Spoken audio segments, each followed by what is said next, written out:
gente, tudo bem, pessoal? Vamos começar de novo nossa aula, vamos dar sequência ao nosso conteúdo do livro 2, tá? A gente vai, essa semana, né, nas duas aulas da semana, nós vamos estar estudando a parte de hidrografia, tá? Aí hoje, o que eu vou estar fazendo hoje? Eu vou estar passando para vocês alguns conceitos básicos de hidrografia, tá? No teu livro, você não vai encontrar especificamente esse conceito separadinho, ele vai estar junto com as bacias hidrográficas. Então, primeiro eu vou dar esses conceitos gerais e depois, na próxima aula, aí nós veremos sobre as bacias hidrográficas do Brasil, tá? Porque eu acho que fica muito mais fácil vocês visualizarem, né? E vocês entenderem até mesmo o conteúdo. Até mesmo porque tem muitos conceitos de hidrografia, como tipo de foz, tipo de drenagem, regime de rio, que muitas vezes o aluno ele perde uma questão por ele não ter um conhecimento ou por ele não lembrar de um pequeno detalhe que seria, por exemplo, um conceito específico de hidrografia, tá? Bom, então nós vamos começar a nossa aula. Vamos lá, vamos abrir o nosso slide aqui, tá? Bom, esse conteúdo, pessoal, ele está presente aqui, ó. Se você quiser pegar lá, deve pegar o teu livro, ou se você quiser anotar no seu caderno, né, fazer um resumo básico, tá? Dá tempo de você estar anotando no seu caderno, porque como eu falei, você não vai encontrar totalmente esse conceito escritinho aí no seu livro, tá? Ele vai estar sendo utilizado no meio do texto sobre as bacias hidrográficas, ok? Então vamos lá? Ó, então nós estamos no livro 2, no seu livro 2, é a frente B, tá? E ele começa na página 623, tá? Então nós vamos trabalhar a parte hoje de conceitos hidrográficos. Tranquilo? Bom, para começar, pessoal, nós vamos iniciar falando o que seria curso do rio. Então, o que seria curso do rio? Talvez você já deva ter ouvido a expressão assim, tá chovendo na cabeceira do rio tal, ou muitas vezes você está lendo um exercício ou um texto e ele fala assim, a usina hidrelétrica instalada no Médio São Francisco, ou tá tendo uma enchente no Baixo Paraná. Ou seja, o que seria isso? Baixo, médio, alto, superior, inferior? Na verdade, isso seria basicamente o que, pessoal? Seria o curso do rio. Então, o que seria o curso dentro de um desenho aqui que eu coloquei para vocês? Então, seria o seguinte, você imagina um rio, desde a sua nascente, certo? Que eu posso chamar também de cabeceira do rio, até a sua foz ou desembocadura, tá? Foz ou desembocadura é exatamente a mesma coisa, ok? Então, o que você estaria fazendo? Você estaria pegando o rio desde a sua nascente até a sua foz e você dividiria em 3 partes do rio, ou seja, os 3 cursos. O chamado curso superior, que seria essa parte próxima à nascente. Também eu posso, de vez eu falar curso superior, eu posso falar alto. Então, vamos supor que eu estivesse me referindo ao Rio São Francisco. Então, eu posso falar o curso superior do São Francisco, ou eu posso falar Alto São Francisco, que significaria Alto São Francisco. Quer dizer que eu estou me referindo ao trecho dele próximo à sua nascente, tá? Aí, nessa outra parte aqui, ó, nós temos o curso médio, que o próprio nome diz é o meio do rio, né, que seria entre o trecho da nascente e entre a foz, tá? É muito usado se ouvir falar o médio Amazonas, o médio São Francisco, tá? O médio Paraná, né? Ou seja, ele está querendo dizer que eu estou falando especificamente daquele trecho do rio entre a nascente e a foz, tá? E o curso inferior, também chamado de baixo, tá? É o trecho do rio já próximo à sua foz ou desembocadura, tá? Então, se você ouvir falar assim, por exemplo, está acontecendo tal fato no baixo rio tal, tipo no baixo Paraguai, eu estou falando do trecho do rio Paraguai próximo à sua foz, tá? Então, esse seria o curso. Outra coisa, 2 expressõezinhas que aparecem bastante quando se fala em rio, é a palavrinha montante e jusante. O que seria montante e o que seria jusante? Então, aqui é o mesmo esquema do rio. Você tem aqui uma nascente, aí você vai até a foz. No caso, essa foz ela é em forma de delta, que a gente vai estar vendo que ela forma esses canais, ó, tá? Porque ela vai formar esses depósitos de sedimentos que são essas ilhas. Isso é um tipo de foz que a gente vai estar vendo agorinha, tá? Aí eu tenho, ó, o curso superior, o trecho do rio próximo à nascente, o curso médio entre a nascente e a foz, e o curso inferior indo em direção à sua foz, tá? E aí você tem a seta subindo a montante e descendo a jusante. O que é estar a montante? Estar a montante é você estar indo em direção à nascente. Então, imagina de repente você andando em Campo Grande. Aí, de repente, você está pegando alguma rua que margeia algum córrego, certo? Se você tiver o córrego, tá? Seguindo o curso dele, e você tá andando naquela rua, seguindo o curso do rio, ou seja, no mesmo sentido do rio, você estaria indo a jusante daquele córrego, daquele rio. Mas se, por exemplo, você está andando em alguns córregos aqui de Corta Campo Grande, você vê que a água está indo para lá e você está indo no sentido contrário, você está subindo como se você estivesse indo em direção à nascente do córrego, você estaria indo a montante. Então, o que é estar a montante? É o trecho onde você está se referindo àquele lugar, indo em direção à nascente. Você está indo no sentido contrário do rio. O rio está indo para um lado, você está indo em direção à nascente. E estar a jusante é seguir o sentido, basicamente, indo em direção à foz. Cuidado com essas duas palavrinhas que aparecem bastante. Tranquilo? Então, isso seria curso do rio. Outra coisa importante, eu não coloquei especificamente aqui, mas é bom lembrar. Como que eu sei a margem do rio? Como é que eu vou saber a margem do rio? Então, imagine que você tem, vou pegar esse exemplo aqui, você tem uma cidade aqui, certo? Perdão. Deixa eu voltar aqui porque ele pulou o slide, espera um pouquinho. Olha só, você tem aqui no caso uma cidade aqui, certo? E aí você tem uma outra cidade do outro lado do rio. Como é que eu vou saber a margem do rio? Então você sempre tem que saber para onde que a água está correndo. No caso aqui, ó, o rio está indo em direção aqui, ó, a foz. Então se ele está descendo aqui, imagina, você está descendo o rio. Então, para cá você vai ter a margem direita e para cá você vai ter a margem esquerda. Se esse rio tivesse no sentido contrário, se estivesse indo para lá, aí trocaria a margem. Então, sempre a margem do rio, você tem que saber para onde que o rio está indo para lá, então para cá vai ser minha margem direita, para lá vai ser minha margem esquerda. Ok? Bom, então isso é curso do rio. Bom, regime do rio. Bom, quando você fala em regime, automaticamente as pessoas pensam geralmente em alimento. E é realmente isso, né? Ora, qual é o alimento? Qual é o alimento de um rio? Fluvial é um rio. É a água. Né? Então, quando você fala em regime fluvial, eu quero saber de onde que essa água que alimenta esse rio está vindo. Se ele usa mais, deve estar vindo da nascente. Tudo bem, os rios têm nascentes, ou eles se formam da junção de outros rios. Mas grande parte das vezes a água que ele vai correr durante todo o seu curso, ele não vem apenas da sua nascente, que só ela por si só, ela não dá condições muitas vezes do rio aumentar o seu volume, né? Então o que vai acontecer? Ele pode receber a água de 3 tipos de regime, ou pluvial, que é chuva, ou nival, derretimento da neve, ou mista, que vai ser os dois. Certo? O único que nós não temos no Brasil é o regime nival. Não existe no Brasil, porque o Brasil não tem esse acúmulo de neve. Por que eu coloquei isso aqui em vermelhinho? Porque predominantemente o regime do rio que mais nós temos no Brasil seria o regime pluvial, ou seja, as águas que alimentam, que aumentam o volume da água dos rios, elas vêm da chuva. E a foz mista, quem seria o grande exemplo de foz mista? Seria o rio Amazonas, porque o Amazonas, a maior parte da sua água recebe a água da chuva, porém ele tem também a nascente do Amazonas está no Peru, na Cordilheira dos Andes. Então ele recebe também a água do derretimento da neve fora do Brasil. Então ele tem um regime misto ou complexo, tá? O que seria esse gráficozinho que eu coloquei, gráfico de vazão? Eu citei aqui um exemplo de um gráfico de vazão de um rio de um regime pluvial tropical. Olha só, olha o que você tem que interpretar. Um regime hidrográfico pluvial tropical. Você fala, meu Deus, o que ele está falando? Ele está falando que hidrográfico é rio, que o regime desse rio, quer dizer, a água que abastece esse rio, ele vem da chuva pluvial de um clima tipicamente tropical. Então é muito comum você falar assim, a maior parte dos rios brasileiros tem regime tropical.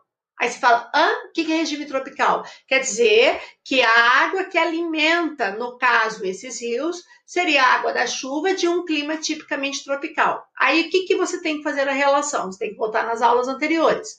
Você deve estar lembrado que o nosso clima, que é o tropical, que é o clima predominante no Brasil, ele tem chuvas de final e início do ano, ou seja, primavera, verão, e secas no meio do ano. Então, o que acontece? A vazão do rio vai ser muito grande numa região dessa, no final e início do ano, que é época de chuva. Então, vai ser aquele momento que você vai ver os rios com grande volume de água, certo? Mas, em compensação, no meio, né, do ano, né, na época de outono e inverno, na região de clima tropical, você vai ter uma diminuição do volume de água. É só você observar os córregos que corta Campo Grande nessa época, como a quantidade de água está bem reduzida, porque a gente não está tendo chuva. Quando chove, aumenta o volume de água. Imagine se eu tivesse um regime pluvial, por exemplo, na Amazônia, que é um pluvial equatorial. Então, o que acontece? Você vai ter uma grande vazão o ano inteiro, porque é um clima que basicamente vai chover durante o ano inteiro. Tá? Então, isso seria o regime do rio. Bom, tipo de drenagem. O que seria tipo de drenagem, pessoal? Drenagem é aonde as águas vão chegar. Para que lugar essa água do rio vai ser drenada? Ou seja, em algum lugar a água do rio, algum lugar dos córregos, as águas dos córregos corta Campo Grande, ele vai desaguar em algum lugar. Então, existem vários tipos de drenagem, tá? Não são apenas essas três. Essas três eu coloquei as três principais. Existem vários tipos de drenagem, tá? Mas eu coloquei as mais cobradas. A drenagem exorreica, certo? Aqui a exorreica, a endorreica e a reica, tá? Perceba que todas terminam com a palavrinha reica, que significa drenagem. Então, quando você fala exorreica, reica, drenagem externo. Quer dizer que os rios, como está aqui no exemplo da foto, você tem um rio e ele vem desaguando e vai desaguar diretamente no oceano. Ou seja, as águas dele vão chegar no oceano. Então, externo, as águas vão sair do continente, vão chegar no oceano. Isso é drenagem exorreica. No Brasil, o predomínio da drenagem é exorreica, ou de forma direta ou indireta. Por exemplo, se você pegar os córregos que cortam aqui Campo Grande, todos os córregos que cortam aqui Campo Grande, de maneira geral, nem todos, que tem um que não é, mas a grande maioria deles, eles são afluentes e subafluentes do rio Anhanduí. O rio Anhanduí, ele é um afluente do rio Pardo, que é um dos mais importantes afluentes do rio Paraná. Ou seja, as águas do Prosa, do Segredo, do Bandeira, do Lajeado, dos córregos que cortam Campo Grande, vão chegar indiretamente no rio Paraná. E o rio Paraná, o que ele vai fazer? Ele vai se deslocar e ele vai desaguar lá na Argentina. Então, as águas vão chegar no oceano. Isso é drenagem exorreica. Endorreica, endo, é dentro, interno, é quando o rio deságua dentro do continente. Ou ele deságua, um exemplo aqui de um lago, você está vendo que você vê um rio aqui, ele desaguou ou num lago aqui, ou muitas vezes ele pode desaguar no mar fechado. Como o Brasil é um país pobre em lagos, a gente não tem lagos tectônicos e a gente também não tem mar fechado, né? A gente praticamente não tem drenagem endorreica.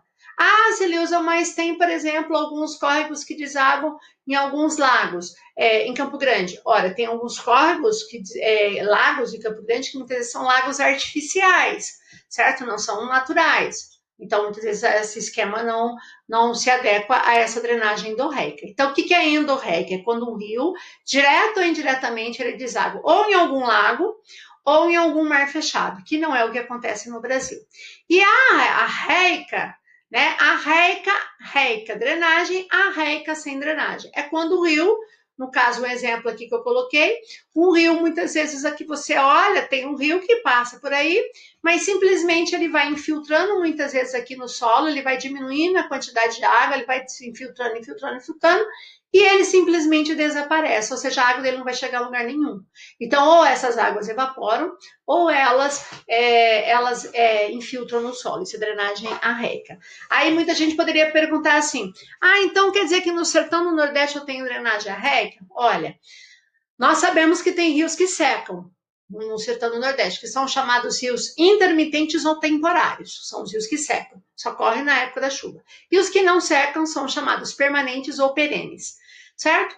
No caso, os rios intermitentes que nós temos no sertão, na época da chuva, que é essa época de chover no sertão, esses rios voltam a correr e as águas chegam no oceano. Então, ele não deixa de ter também uma drenagem exorreica, tá? Então, de maneira geral, a gente fala que a drenagem predominante no Brasil é exorreica, uma ou outra exceção que a gente considera como arreica. Ok? Então, esse tipo de drenagem. Bom, continuando o nosso conceito. Tipo de foz. O que é foz? Foz seria o quê? É a desembocadura, ou seja, é aonde a água daquele rio vai chegar. Em algum lugar, essas águas vão chegar. E aí, dependendo do rio, isso vai depender da velocidade do rio, vai depender da declividade do relevo, vai depender de como que é o relevo na sua foz, se ele é mais aplainado ou não, tá? Uma série de razões vai fazer com que o rio ou ele forme essas ilhas aqui, ó, na sua saída, na sua foz, ou ele não forma nada. Ou ele pode formar as duas coisas, formar uma parte sim, outra parte não. Baseado nisso, nós temos três tipos de drenagem. A drenagem, perdão, tipo de foz. A foz em delta, a foz em estuário e a foz mista ou complexa. O que é uma foz em delta? Tá? Então, você tem um rio aqui, certo? Se deslocando, e aí o que acontece? Esse rio pode ser que ele transporte muito sedimento, e aqui, de repente, na sua foz é bem aplainado. Aí o que acontece? Esses sedimentos, durante muito tempo, milhares de anos, muitas vezes, ele vai acumulando sedimento, vai parando aqui, ó, vai parando, vai parando. Aí ele vai acumulando tanto que daqui a pouco ele forma esses bancos de areia, que muitas vezes pode ser enormes, tá? Não é uma coisa pequenininha, não, pode ser enorme. Aí o que acontece? Esses bancos de areia que ele forma como se fossem pequenas ilhas. E aí o que vai acontecer? A hora que o rio vai desaguar, ele vai ter que desviar por esses bancos de areia, formando esses canais. Isso é a chamada foz em delta. O mais famoso delta no mundo é o delta do Nilo, que acho que todo mundo já ouviu falar. Que inclusive várias ilhas aqui no delta do Nilo, como o rio transporta muitos sedimentos, e nós já vimos isso, né, no tipo de solo, ele forma o que a gente chama de solo aluvial, onde ele traz muitos sedimentos e fertilidade. Então, muitas vezes são ilhas, são muito utilizadas na foz do Rio Nilo para atividade agrícola. Aqui no Brasil, o mais famoso delta é do Rio Parnaíba, que fica entre o Maranhão e o Piauí. Tá? É considerado o terceiro maior grande delta do mundo, né? Onde o maior de todos eles seria no caso do Rio Parnaíba. Ok? O estuário, pessoal, nós teremos aqui o estuário do Prata, como exemplo, citei um exemplo, tá? No caso aqui. O que seria o estuário? Quando o rio vem se deslocando e ele não forma nenhuma ilha na sua foz. Ou porque ele vem com uma certa velocidade e ele empurra o sedimento para dentro do mar, né? Ou muitas vezes é um rio que transporta poucos sedimentos, ou o relevo que não favoreceu a sedimentação. Um conjunto de fatores faz com que o rio chegue e jogue as suas águas livremente sem nenhum obstáculo. Isso é a foz em estuário, tá? É muito comum no Brasil, a foz em estuário. O mais importante é o estuário do Prata, né, na região de Buenos Aires. Ou você pode ter um rio que você tem as duas coisas ao mesmo tempo, certo? Você poderia ter aqui, vamos supor, imagina que não tivesse aqui essa ilha. De repente você teria essa parte em delta e de repente aqui, ó, ele abria aqui, ó, e desaguava livremente. Então eu tenho uma parte em estuário e uma parte em delta. Isso seria a foz mista. O grande exemplo do Brasil é o Rio Amazonas. O Rio Amazonas é um monte de exemplos, né? Ele se encaixa em várias coisas um pouco contrárias dos outros rios brasileiros. Então, no Brasil, nós temos os três tipos de foz: o delta, o estuário e a foz mista. Ok? Bom, divisor de água. O que é um divisor de água? O nome já mais ou menos diz, né? Divisor de água, ele vai dividir para que lado as águas daquele rio ou daquele córrego vai se deslocar. Então, eu fiz aqui, eu coloquei um exemplo aqui, ó. Você tem aqui uma serra, pode ser uma montanha, pode ser um planalto, ou seja, uma região mais alta. E o que a gente observa?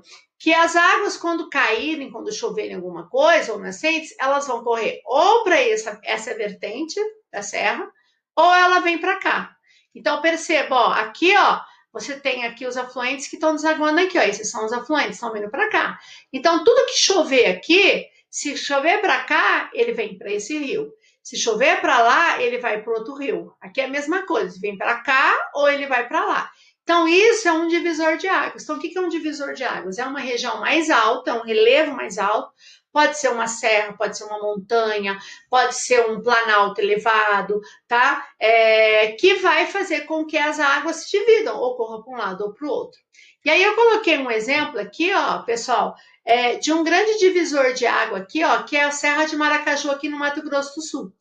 É o grande divisor de água das duas grandes bacias que banham o Mato Grosso do Sul. Então, eu tenho aqui, ó, todo o oeste do Mato Grosso do Sul banhado pela bacia do Rio Paraguai e todo o leste aqui, né, do Mato Grosso do Sul banhado pela bacia do Rio Paraná. Então, perceba que os rios ou nascem para cá e vai em direção ao Rio Paraná, ó, tá? Ou nasce para cá, vai para o Paranazão, ou ele nasce, por exemplo, aqui, ó, no caso da Serra de Maracaju e vem em direção ao Rio Paraná, tipo Rio Brilhante, por exemplo, tá? Ou Rio Pardo, né?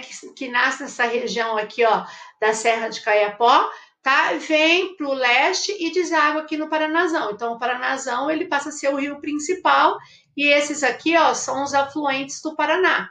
Né? Alguns deles, né, gente? Existem vários outros afluentes do Paraná, inclusive aqui o rio Aporé, né? Que vai fazer o limite natural entre Goiás e Mato Grosso do Sul. Então, perceba o seguinte, que a Serra de Maracaju, ela é o grande divisor de águas do Mato Grosso do Sul. Cara, vocês não têm noção de como isso cai na UFMS ou UFGD. Tá? O grande divisor de água das bacias que banham o Mato Grosso do Sul, que é a bacia do Paraguai e a bacia do Paraná, é a Serra de Maracaju. Entenderam o que é um divisor de águas? Ok? Então guardem isso. Gente, no Brasil, nós vamos ver da parte de bacia hidrográfica, a região considerada grande divisora de águas, que praticamente divide para que lado que as águas vão, para que rio, é a nossa região, a região centro-oeste. Inclusive, o estado do Mato Grosso é considerado como o grande divisor de águas. Ok? Bom, aí, continuando. O que é uma bacia hidrográfica? Bom, uma bacia hidrográfica, pessoal, como eu coloquei aqui, ó, é uma área banhada por um rio principal. Quem é o rio principal? O rio principal é aquele que vai receber as águas de seus afluentes e subafluentes. O que é um afluente e subafluente? Exemplo aqui, ó, vamos imaginar esse aqui, ó. Isso aqui é um afluente, exemplo. É um rio que deságua no principal. Aí você tem o afluente do afluente. O afluente do afluente, que eu chamo de subafluente, que vai desaguar aqui nesse afluente e vai chegar nesse rio principal. Então, eu tenho o rio principal, eu tenho os seus afluentes e subafluentes.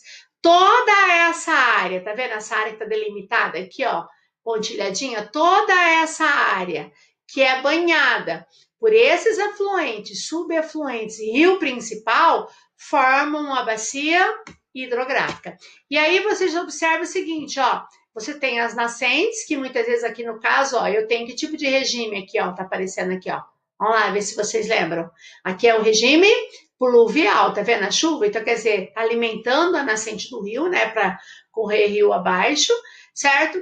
Você tem o afluente, que é um rio menor que deságua no principal, o leito do rio, que é esse espaço, né, por onde ele percorre, né, aquela área que realmente ele vai correr, certo? O interflúvio, que seriam as regiões mais elevadas ou altas, que vão servir de divisor de água. Porque interflúvio é a região mais alta que vai determinar se o rio vai para cá ou se o rio vai para o lado de lá.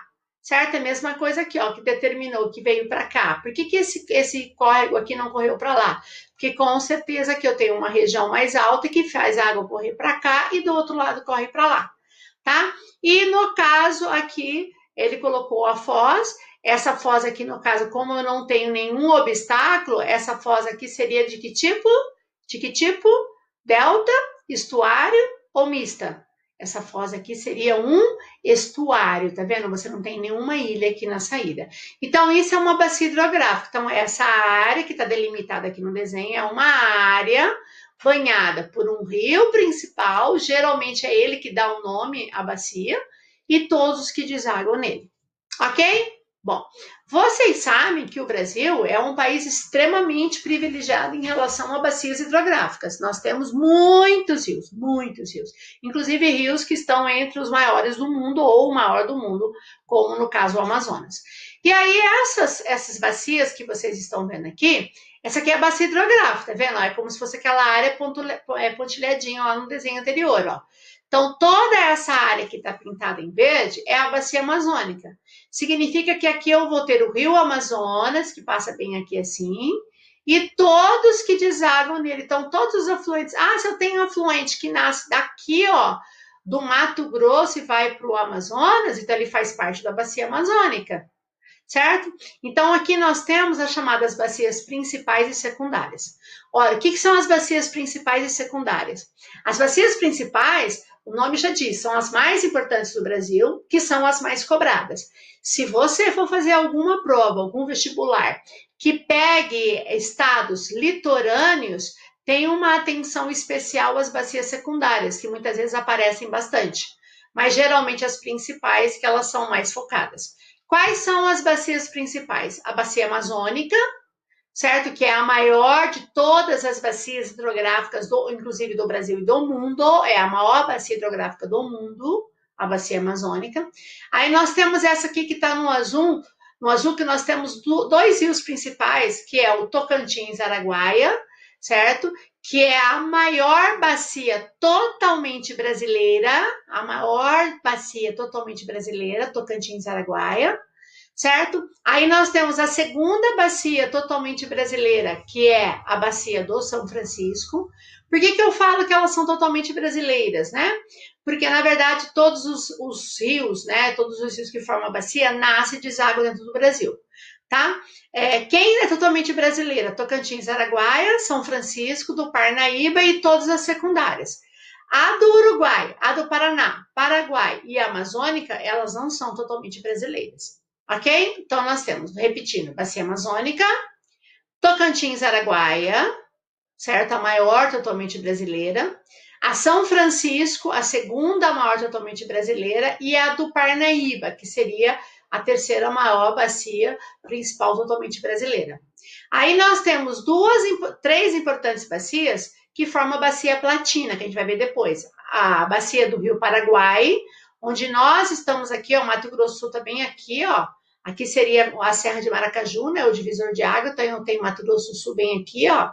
Então eu tenho a bacia do Paraguai, que vai banhar Mato Grosso e Mato Grosso, a bacia do Paraná, que é considerada uma das mais importantes bacias hidrográficas do Brasil, a gente vai falar dela, certo? E a bacia do Rio Uruguai, que vai pegar mais os estados aqui de Santa Catarina e Rio Grande do Sul. Essas outras bacias, elas são as chamadas bacias secundárias. Então, a do Nordeste, nós dividimos basicamente a do Nordeste Atlântico, todas são Atlântico, tá vendo? Atlântico, Atlântico, Atlântico, Atlântico, Atlântico, nós somos banhados pelo Oceano Atlântico. Aí eu tenho Atlântico, Nordeste Ocidental, ou seja, está no oeste do Nordeste. Atlântico Nordeste Oriental, está mais a leste da região Nordeste. E o Atlântico Leste. Então, eu tenho Atlântico Leste, Nordeste Oriental e Nordeste Ocidental. Aí nós temos o Atlântico do Sudeste. Essa daqui, nós temos rios muito importantes que caem muito. Quem vai prestar vestibular em São Paulo, Rio de Janeiro, Minas, cai bastante, tá? Onde aqui no Atlântico Sudeste nós temos dois rios com grande destaque. O rio Paraíba do Sul, que é onde forma a chamada Bacia do Paraíba, né? Que vai pegar bem nessa região aqui, ó, entre São Paulo e Rio de Janeiro. É o famoso Vale do Paraíba.